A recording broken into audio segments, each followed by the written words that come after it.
Ada orang tak baik sangat pun, tapi Islam semayang tak tinggal, puasa tak tinggal, adalah buat kesalahan.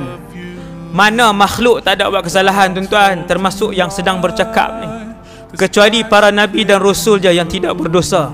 Makhluk lain besar mana pun sorban dia, apa pun jawatan dia, maka dia ada dosa dengan Allah, antara banyak ataupun sikit saja.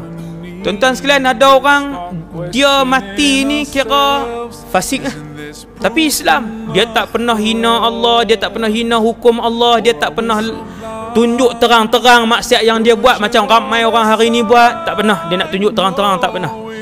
Bila dia mati, turun mai malaikat mungkar dan nakir. Ni cerita ni, cerita sahih ni. Mai malaikat mungkar dan nakir tanya dia, man rabbuka, siapa Tuhan kamu? Dia tengok muka malaikat nakir, dia kata la adri. Dia jawab, dia kata aku tak tahu. Tak boleh jawab, tak boleh jawab.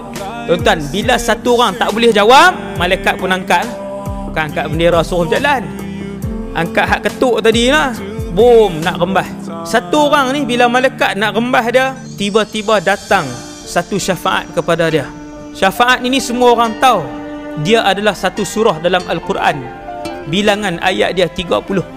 Sesiapa yang beramal dengan surah ini, maka Allah Subhanahu Wa Taala akan mengangkat azab kubur daripadanya, dan surah itu datang menyelamatkannya di hari barzakh nanti.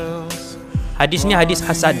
Tuan-tuan sekalian, surah ini bila malaikat tadi nak hempap dia, nak ketuk dia, surah ini datang lalu menghalang malaikat ini. Kata surah ini, kamu tidak boleh memukulnya, kerana Tuan aku ini, empunya roh ini adalah orang yang selalu membacakan aku ketika hidup dia dulu di atas muka bumi.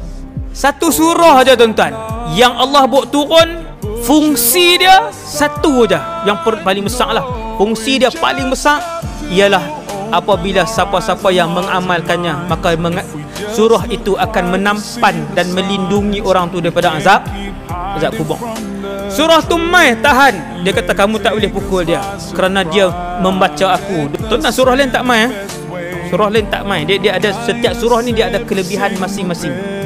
Surah ni kan. Jadi dia tampan. Malaikat ni bila tak boleh nak bubuh kawan ni ikut kepala, dia nak empuk dah kepala kan. Dia pi ikut lain. Dia pi ikut bahagian kaki, surah ni pi ikut bahagian kaki. Hadis ni hadis hasan. Surah Al-Mulk, tabarakalladzi biyadihil mulk wa huwa ala kulli syai'in qadir.